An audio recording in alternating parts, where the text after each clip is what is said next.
Good morning. मैं पिंटू कनौजिया, प्रवक्ता जिला शिक्षा प्रशिक्षण संस्थान रामपुर का खाना देवरिया।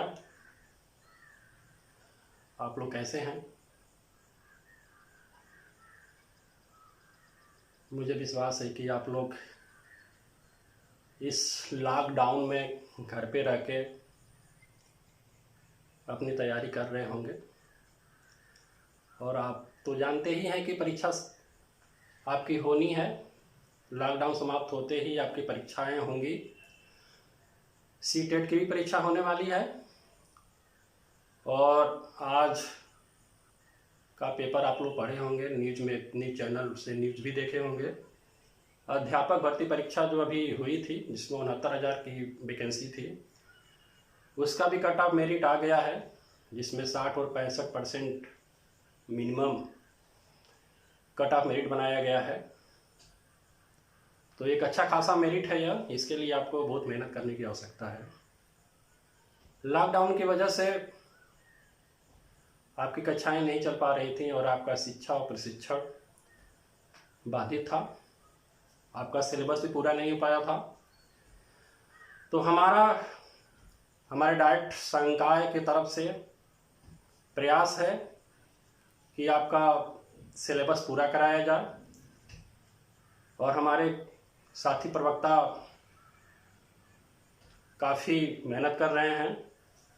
उसी क्रम में सामाजिक विज्ञान का सिलेबस तो पूरा कराने का हमारा भी प्रयास है। तो हम ये सिलेबस आपका पूरा कराने के लिए, चूँकि आप 2 सेमेस्टर इस समय चल रहा है, सेकेंड सेमेस्टर और फोर्थ सेमेस्टर, तो दोनों सेमेस्टर का मैं अलग अलग ऑनलाइन क्लास के माध्यम से पूरा कराने का प्रयास करेंगे। और हम आपको एक बात और बता दें कि हम वहीं से शुरू करेंगे जहाँ से हमने छोड़ा था। जहाँ तक हम क्लास में पढ़ाए थे, आप लोग पढ़े थे, उसके आगे हम शुरू करेंगे, क्योंकि पहले हम उसको पूरा करा लें, फिर हमारे पास अगर समय होगा तो हम लोग रिवीजन करेंगे।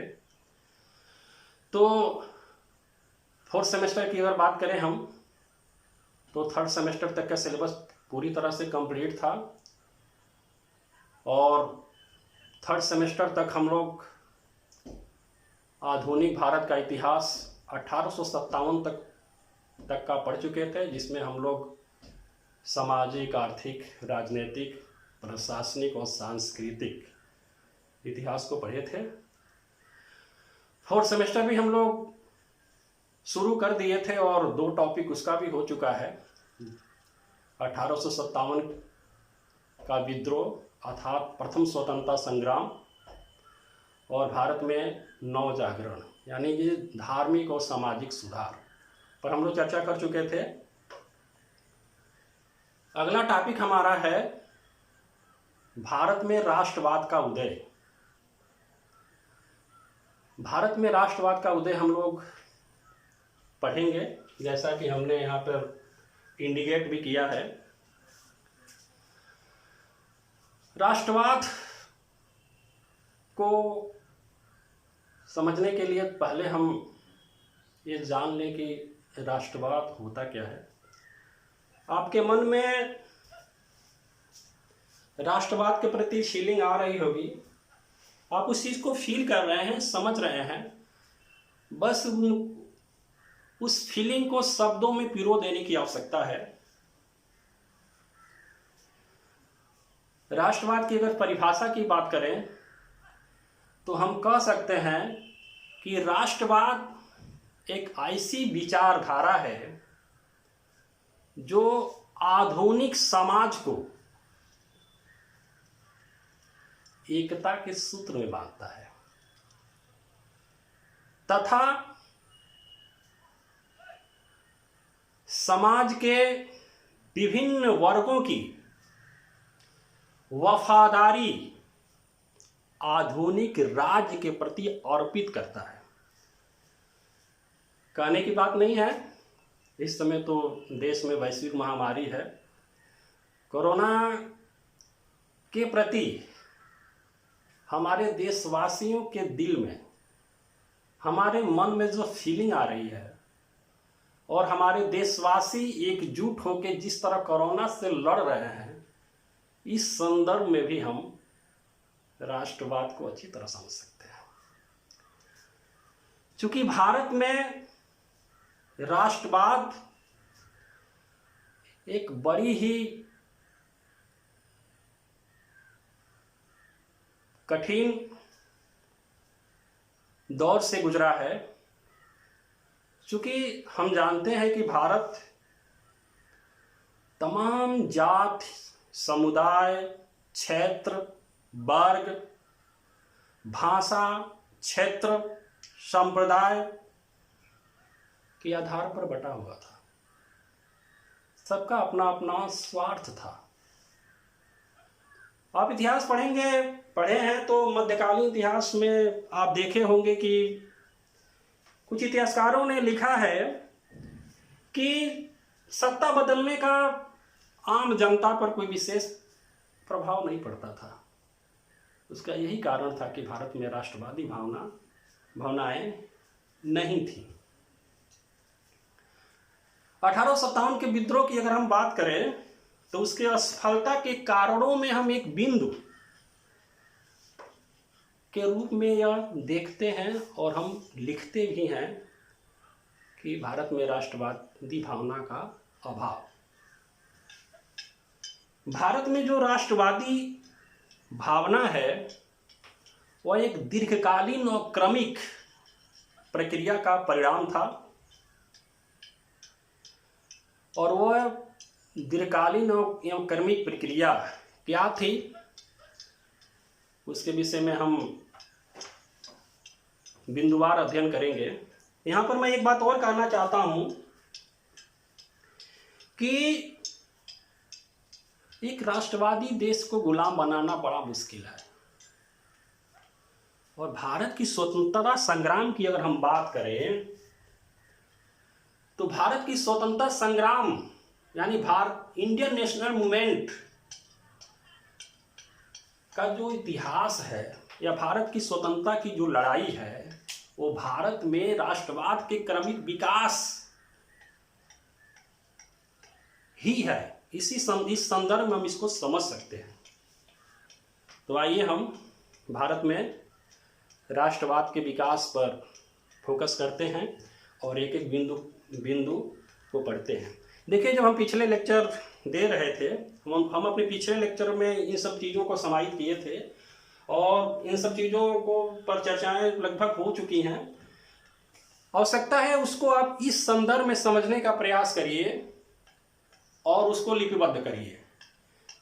मैं जो भी चीज़ बोलूँगा, अगर उसमें कुछ महत्वपूर्ण पॉइंट्स भी होंगे, कुछ फैक्ट भी होंगे, उसको आप लोग नोट कर लीजिएगा। आइए हम शुरू करते हैं।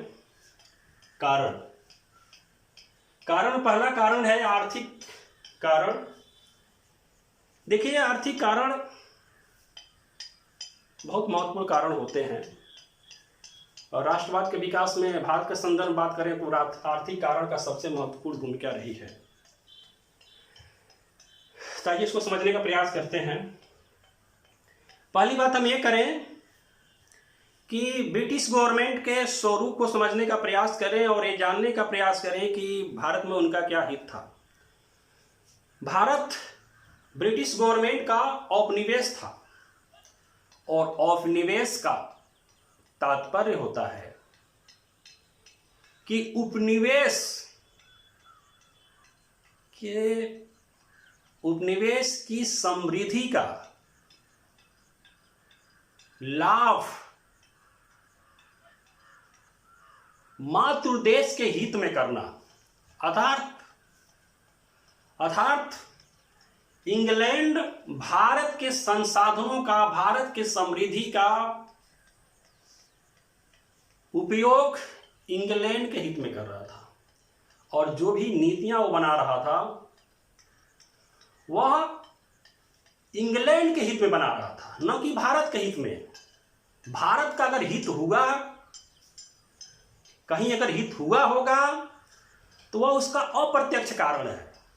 प्रत्यक्ष कारण बस यही था कि इंग्लैंड जो भी कर रहा था वो अपने लिए कर रहा था, अपने देश के लिए कर रहा था। और आप जानते हैं कि वह किस तरह की नीतियां, किस तरह की आर्थिक नीतियां भारत के शोषण के लिए बनाया था।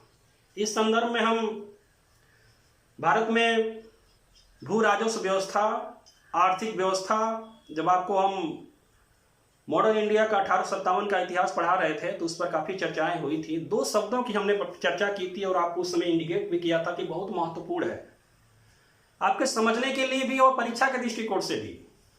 वो 2 बिंदु जो हैं, पहला बिंदु है विऔद्योगीकरण। विऔद्योगीकरण का मतलब कि भारत के उद्योग धंधों का, शिल्प का विनाश किया जा रहा था, उनको नष्ट किया जा रहा था, उनको पतन के गर्त में पहुंचाया जा रहा था। क्यों? क्योंकि इससे इंग्लैंड के उद्योग धंधों को लाभ मिल रहा था।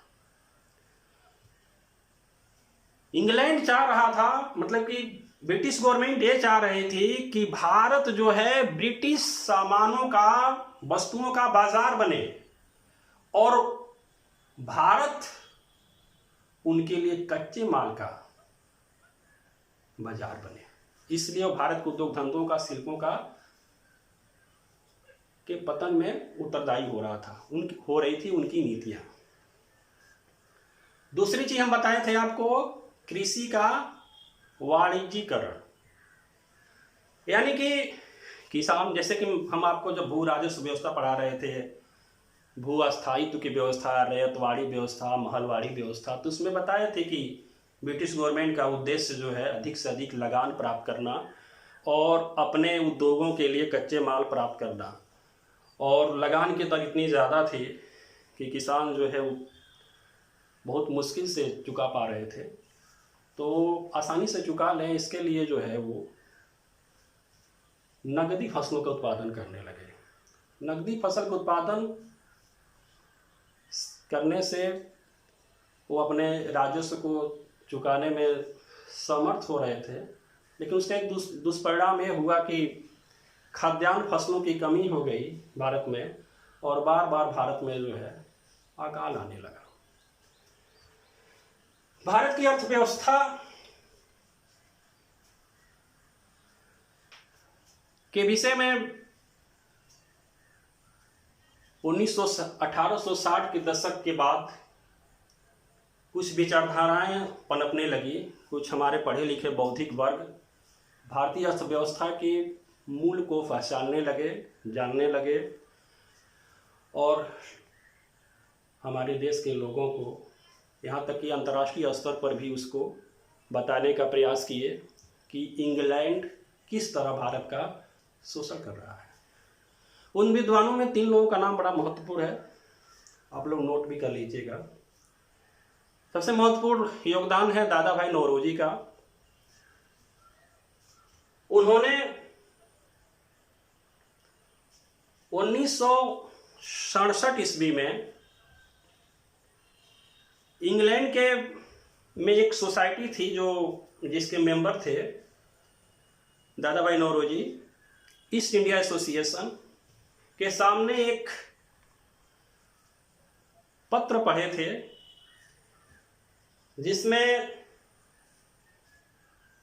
जिसका शीर्षक था इंग्लैंड, लिख लीजिएगा आप लोग, England dept to India, England dept to India. और उन्होंने जो है धन के बहिर्गमन का सिद्धांत को लाया। उन्होंने बताया कि किस तरह से जो है इंग्लैंड भारत का धन जो है इंग्लैंड ला रहा है। इस पर काफ़ी चर्चाएं हो चुकी हैं, एक बार और हुई थी उस पर, उसको थोड़ा सा आप समझने का आप लोग प्रयास कीजिए, क्योंकि बहुत डिटेल हम यहाँ बताएंगे तो काफ़ी बड़ा हो जाएगा, काफ़ी लंबा चैप्टर हो जाएगा। इसलिए मैं आपको इंडिकेट कर रहा हूँ, आप लोग इस चीज़ को समझने का प्रयास कीजिए। फिर उन्होंने, दादा भाई नौरोजी ने एक निबंध भी लिखा था। उस निबंध का शीर्षक था poverty un British rule of India. Poverty un British rule of India में भी उन्होंने इस चीज को बताने का प्रयास किया। और उसी क्रम में आगे महादेव गोविंद रानाडे ने 1972 ईस्वी में पूना के एक सम्मेलन में बताया कि इंग्लैंड किसी न किसी बहाने भारत का 1/3 संपत्ति हर वर्ष इंग्लैंड ले जा रहा है। उसी क्रम में आगे आरसी दत्त, रमेश चंद्र दत्त, बहुत महत्वपूर्ण व्यक्तित्व हैं ये, और इनकी महानता इस संदर्भ में भी है कि इन्होंने भारत का पहला आर्थिक इतिहास लिखा था। उनके किताब का नाम था इकोनॉमिक हिस्ट्री ऑफ इंडिया। उन्होंने उनकी ये पुस्तक जो है 1902 में प्रकाशित हुई थी, जिसमें उन्होंने लिखा था कि इंग्लैंड भारत के कुल राजस्व का 1/2 भाग प्रत्येक वर्ष इंग्लैंड ले जा रहा था। यहाँ पे एक फैक्ट मुझे याद आया, मैं आपको बता दूं कि दादा भाई नौरोजी भारत के पहले व्यक्ति हैं जिन्होंने भारत के राष्ट्रीय आय का, प्रति व्यक्ति आय का अनुमान लगाया था, प्रति व्यक्ति आय का, पर कैपिटा इनकम। और उन्होंने बताया कि भारत की 1966-67 में भारत की प्रति व्यक्ति आय 20 रुपये था। अच्छा, आप लोग बता सकते हैं कि इस समय भारत की प्रति व्यक्ति आय कितनी है?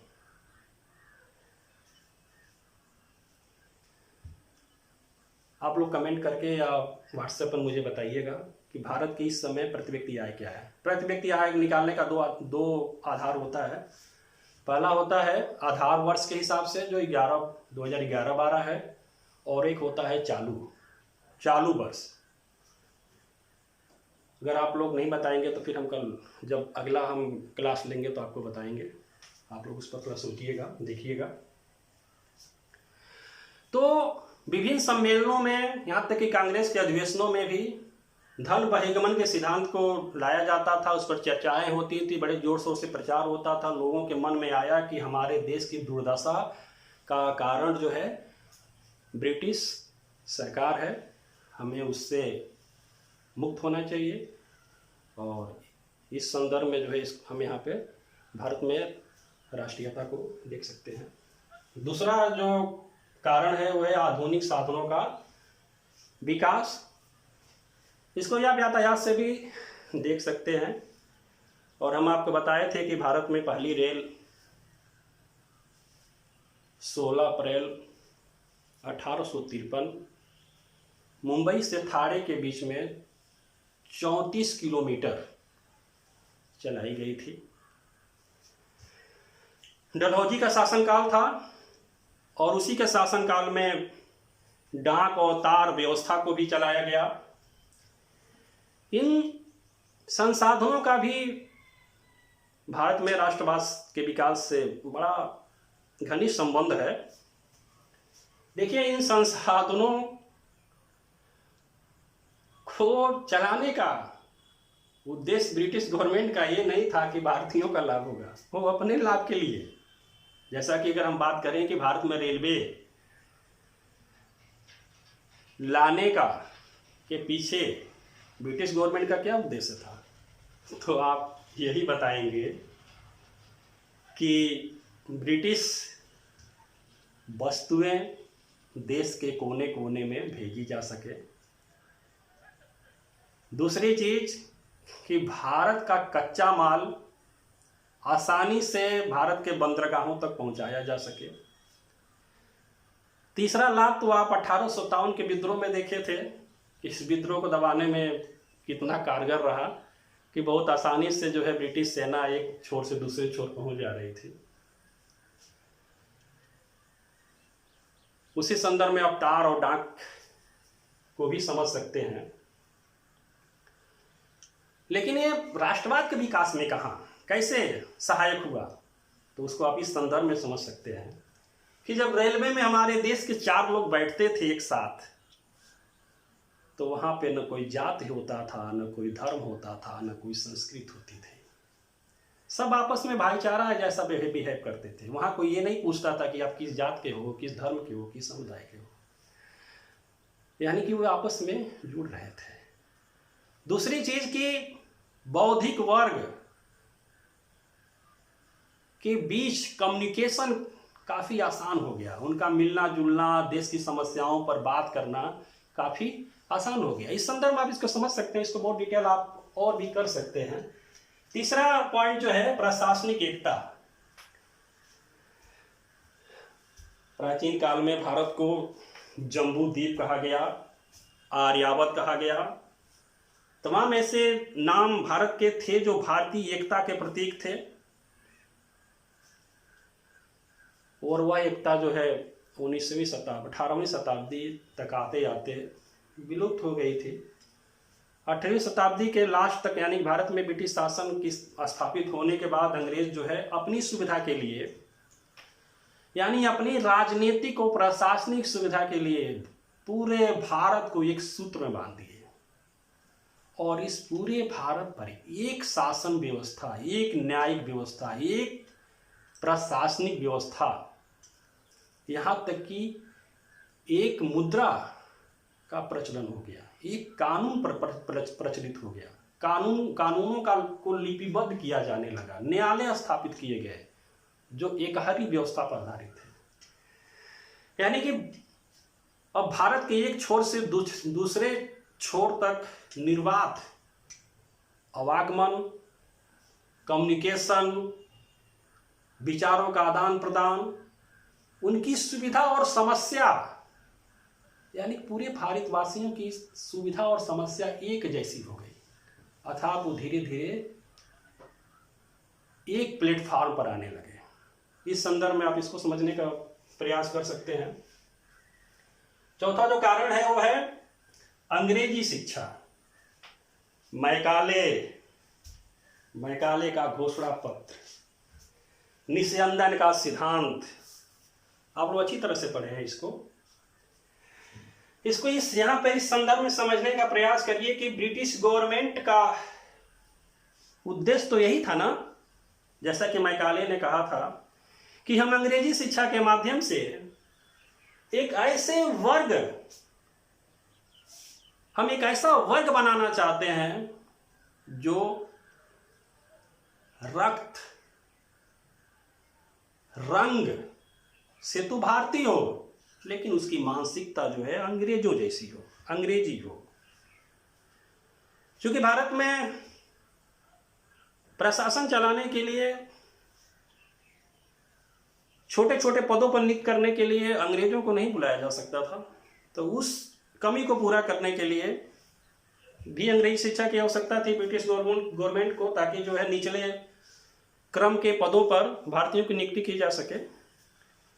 इन उद्देश्यों को ध्यान में रख के अंग्रेजी शिक्षा का प्रचलन भारत में किया गया, लेकिन इसका बहुत बड़ा परिणाम राष्ट्रवाद के लिए भी हुआ।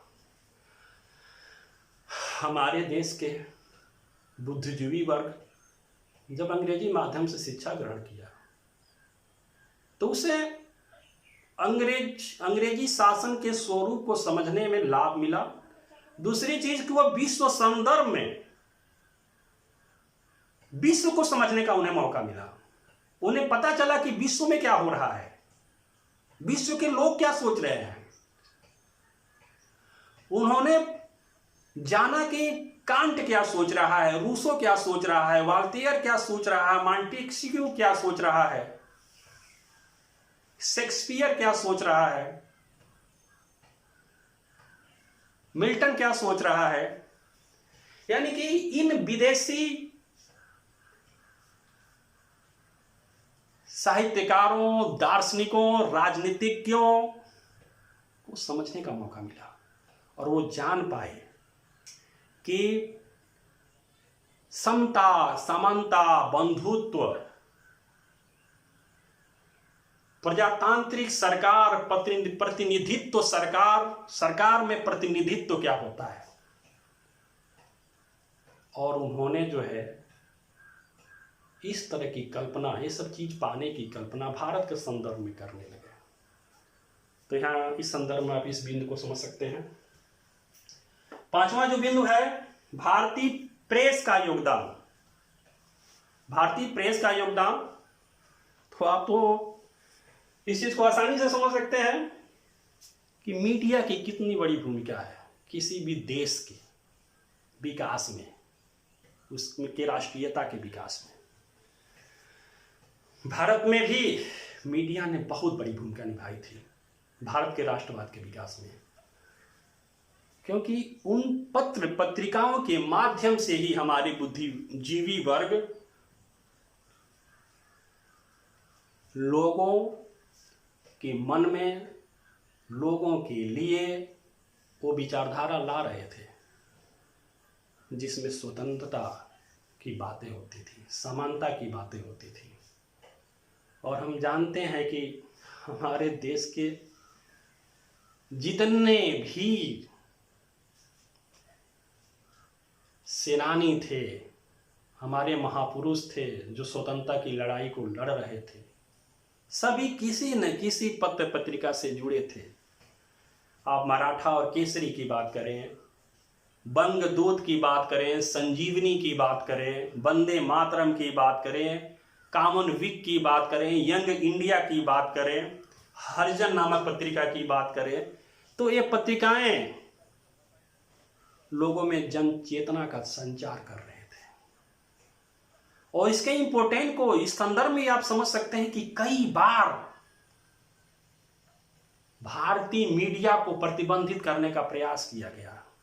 इसका सबसे बड़ा उदाहरण जो है vernacular press act, vernacular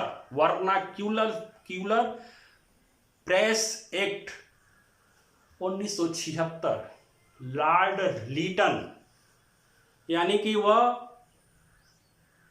Bharat में क्षेत्रीय भाषाओं या अंग्रेजी भाषा की तरह किसी भी भाषा के पत्र या समाचार पत्र के प्रकाशन पर रोक लगा दिया था। चूंकि भारत में जो प्रेस, जो समाचार पत्र या पत्रिका आ रहे थे वो केवल अंग्रेजी भाषा में ही नहीं थे, वो तमाम क्षेत्रीय भाषाओं में, जैसा कि आप जानते हैं कि मराठा जो है, मराठा केसरी मराठी भाषा में, अंग्रेजी भाषा में, मराठा अंग्रेजी भाषा में था, केसरी जो है मराठी भाषा में था। इस तरह से जो है तमाम भाषाओं में पेपर आ रहे थे, यानी क्षेत्रीय स्तर के लोग, गांव-गांव तक लोग जो है उन भाषाओं को समझ सकते थे, जान सकते थे, इसलिए उस पर प्रतिबंध लगाने का प्रयास किया गया था। तो यहाँ पर हम इस चीज़ को भी यहाँ इंडिकेट कर सकते हैं, देख सकते हैं। अगला जो है अंतर्राष्ट्रीय घटनाओं से प्रेरणा। हम समझ सकते हैं कि हम किस तरह से जो है अंतर्राष्ट्रीय घटनाओं से प्रभावित होते हैं। जब तक हमारे देश के लोग नहीं जान पाते थे कि विश्व में क्या हो रहा है, तो भारत में राष्ट्रवादी भावना का विकास में कुछ रुकावट थी। लेकिन जब लोगों को लगने लगा, हमारे देश के जो बौद्धिक वर्ग के लोग थे, जब इन चीज़ों को जानने लगे, समझने लगे, तो उसका लाभ भारत को भी मिला। कुछ घटनाओं का रेफरेंस हम दे सकते हैं, जैसे अमेरिका की क्रांति, फ्रांस की क्रांति, इटली की एकता में गैरिबाल्डी और मेजनी काबूर की भूमिका को, मेजनी, गैरिबाल्डी, काबूर की भूमिका, कितना गैरिबाल्डी की बात करें तो कितना महान व्यक्तित्व था, जो इटली की एकीकरण करने के बाद राजनीति से संन्यास ले लेता है। ऐसे राष्ट्रभक्तों के विषय में जानने का प्रयास हुआ। फ्रांस की क्रांति से समता, समानता, बंधुत्व, तो इंग्लैंड की पार्लियामेंट्री सिस्टम को भी जानने का मौका मिला उनको मौका मिला अमेरिका के संविधान को जानने का, अमेरिका के स्वतंत्रता संग्राम को जानने का, वहाँ के कानून को जानने का। आप जानते हैं कि फंडामेंटल राइट वहाँ की देन थी। तो ये सब चीज़ें जो हैं लोग जान रहे थे, समझ रहे थे, उसका लाभ जो है भारत में राष्ट्रवाद के विकास में भी हुआ। अगला जो टॉपिक है समाज सुधारकों का योगदान, तो इसको अभी संदर्भ में समझ सकते हैं कि जब कोई भी समाज धार्मिक, जाति और संप्रदाय के आधार पर बटा रहेगा, सबके अपने अपने हित होंगे, तो वह राष्ट्रवादी भावना के विकास में बाधक साबित होगा। हमारे देश के समाज सुधारक जो थे वो भारतीय समाज के जड़ का अन्वेषण किए। उन्होंने बताने का प्रयास किया कि भारत वास्तव में ऐसा नहीं था। वर्ण व्यवस्था की बात करें तो वर्ण जो है पहले कर्म पर आधारित था। ऋग्वेद का रेफरेंस सामने लाया गया। समाज में व्याप्त जाति व्यवस्था, सामाजिक कुरीतियों यानी सती प्रथा, विधवा विवाह, बाल विवाह, इन सब का विरोध किया गया। समाज के प्रत्येक तबके को समानता के प्लेटफॉर्म पर लाने का प्रयास किया गया। लोगों के अंदर जन जागृति आई तमाम, और यह केवल एक समाज में नहीं, हर समाज में, हर धर्म में समाज सुधार की बात होने लगी। हिंदू धर्म में, मुस्लिम धर्म में, पारसी धर्म में, यहाँ तक दलितों उद्धार के भी बहुत प्रयास हुए। सबको समानता पर के स्तर पर लाने का प्रयास हुआ और लोगों को यह बताने का प्रयास किया गया कि हमारा जो है सबसे बड़ा कर्म और धर्म इस देश की स्वतंत्रता है, इस देश के लिए समर्पित होना है। इसलिए हम इन संकुचित धारणाओं से बाहर आए। इस संदर्भ में हम समाज सुधार आंदोलन को देख सकते हैं। यहाँ पर आप जो है दयानंद सरस्वती का स्टेटमेंट, उन्होंने स्वराज की बात की थी। राजा राम मोहन राय, विवेकानंद, रामकृष्ण परमहंस, केशव चंद्र सेन, राणा डे, ज्योतिबा फूले, सर सैयद अहमद खां के विचारों को देख सकते हैं, पढ़ सकते हैं। समाज सुधार आंदोलन में हम बहुत डिटेल उसको पढ़े थे। आप लोग एक बार पढ़ने का प्रयास करिए तो ये सब चीज़ें आपको वहाँ मिलेंगी कि यह राष्ट्रवाद के विकास में कहाँ तक सहायक थे। अगला जो टॉपिक है, कुछ वायसरायों की प्रतिगामी नीतियाँ। देखिए, जब हमसे कोई बड़ा नकारात्मक व्यवहार करता है, हमें अपमानित करता है, तो हमें उससे घृणा होती है, उन्हें दूर करने का प्रयास किया जाता है। तो वो लहर तो भारत में चल ही रही थी, उसको तीव्र करने का प्रयास कुछ वायसरायों ने किया। उसमें हम कैनिंग की भी बात कर सकते हैं, बात कर सकते हैं लॉर्ड लिटन की। आप जानते हैं कि लॉर्ड लिटन बड़ा प्रतिगामी गवर्नर जनरल था। भारतीयों को प्रशासनिक सेवा से बाहर करने के लिए वह जो मैक्सिमम एज था उसको 21 से 19 कर दिया था, 21 से 19 कर दिया था, जो कि बड़ा मुश्किल था भारतीयों के लिए। यानी कि भारतीय प्रशासनिक सेवा से उनको बाधित करने का प्रयास किया गया था उसके द्वारा। प्रेस पर प्रतिबंध लगाया गया था, आर्म्स एक्ट लाया गया था उसके द्वारा। और बड़ी अपमानजनक बात तो यह है कि आप जानते हैं कि लॉर्ड लिटन के समय में बहुत बड़ा अकाल पड़ा था भारत में। लाखों लोग अकाल से मर गए थे, त्राही मच गई थी। और उस समय वह जो है रानी विक्टोरिया को सम्मानित करने के लिए दिल्ली में बहुत भव्य दरबार लगाया था, जिसमें अथाह धन संपदा नष्ट हुई थी। तो ये भारतीयों को बहुत चोट करती थी और भारतीयों को लगने लगा कि अगर हमारी सरकार होती तो हमारी दुर्दशा को जरूर दूर करती। अगला पॉइंट है इल्बर्ट बिल। बड़ा चर्चित टॉपिक है यह और आप लोग पढ़े भी होंगे, यह फैक्ट भी है। 1883 ईस्वी में तत्कालीन governor general and viceroy Lord Ripon, बड़ा सज्जन व्यक्ति था जिसको सज्जन रिपन भी कहते हैं। आप जानते हैं कि भारत में स्थानीय स्वशासन का जनक भी है यह। प्रेस पर प्रतिबंध भी लगा दिया था क्योंकि लीटन के बाद ही आया था यह, और भारत में भारतीयों के लिए बहुत काम किया था। क्योंकि भारत में जो न्यायिक व्यवस्था थी उसमें नस्लीय भेदभाव किए जाते थे। कोई भी भारतीय जज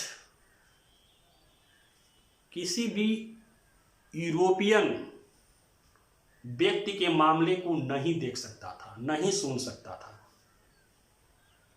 न्यायिक व्यवस्था में सुधार लाने के लिए लॉर्ड रिपन ने इल्बर्ट बिल पास कराने का प्रयास किया। इसमें प्रावधान यह था कि अब भारतीय न्यायाधीश भी यूरोपियनों के मामले को देख सकता है, उन्हें सजा दे सकता था। बड़ा विवाद हुआ इसका। भारत ही नहीं, इंग्लैंड स्तर पर भी विरोध हुआ और उसको हम श्वेत विद्रोह के रूप में भी, श्वेत विरोध के रूप में भी जानते हैं। और अंततः जो है रिपन को यह बिल वापस कराना पड़ा और अंततः जो है रिपन जो है अपने पद से त्यागपत्र भी दे दिया था। इल्बर्ट बिल लोगों के अंदर, हम भारतीयों के अंदर इस तरह की प्रेरणा, उनको झकझोर दिया, उनको बताने का प्रयास किया कि अंग्रेज अपने हित के लिए जब एक हो सकते हैं तो हम क्यों नहीं हो सकते। हम भी एक होके ब्रिटिश गवर्नमेंट का विरोध करें। अगला टॉपिक है राजनीतिक संस्थाओं की भूमिका। देखिए, जिस तरह सामाजिक और धार्मिक सुधार के लिए तमाम संस्थाएं बनी हुई थीं, आर्य समाज, रामकृष्ण मिशन, प्रार्थना समाज, ब्रह्म समाज, सत्य शोधक समाज, तो उसी तरह की राजनीतिक संस्था राजनीतिक समस्याओं को दूर करने के लिए बनने लगी थी। जैसे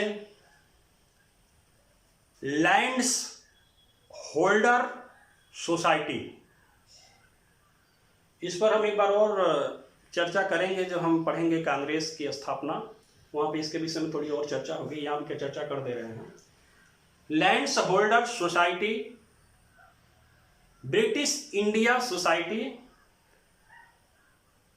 ब्रिटिश इंडिया एसोसिएशन,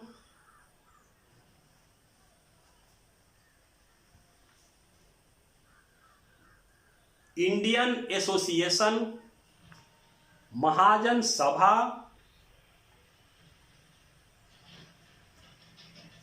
पूना सार्वजनिक सभा, यानी कि भारत में क्षेत्रीय आधार पे तमाम राजनीतिक संस्थाएं बनने लगी थी और इन संस्थाओं का उद्देश्य था भारतीयों की राजनीतिक एवं प्रशासनिक समस्याओं को ब्रिटिश गवर्नमेंट तक पहुंचाना, इनका उद्देश्य था। जैसा कि हम जानते हैं कि इंडियन एसोसिएशन जो है, इंडियन एसोसिएशन ने सिविल सर्विस में उम्र की सीमा बढ़ाने का मांग किया था। वो लगातार मांग कर रहा था, जो लीटन ने कम कर दिया था। तो इस संदर्भ में हम समझ सकते हैं कि भारत में राष्ट्रवाद का विकास कैसे हो रहा था। इन पॉइंटों के माध्यम से हम आज देखें कि भारत में राष्ट्रवाद का विकास कैसे हुआ।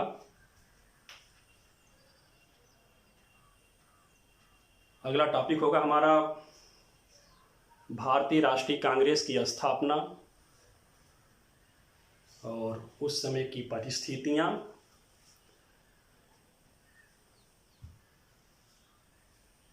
ठीक है, आज का टॉपिक आपको कैसा लगा, समझ में आया? अगर कुछ बिंदु न समझ में आए हो तो आप फ़ोन करके हमारे पास हमारे व्हाट्सएप नंबर और के माध्यम से आप पूछ सकते हैं। देखिए, आपको किसी भी विषय में कोई भी प्रॉब्लम हो, नहीं समझ में आता है, तो संबंधित प्रवक्ताओं के पास आप फ़ोन करिए और अपनी समस्याओं का समाधान करा लीजिए। देखिए, हम सेकेंड सेमेस्टर और फोर्थ सेमेस्टर को अलग अलग पढ़ाएंगे और वहीं से, जैसा कि हम शुरू में भी बताए, कि वहीं से पढ़ाएंगे जहाँ से हमने छोड़ा था, ताकि सिलेबस आपका पूरा हो सके। ठीक है, धन्यवाद, थैंक्स।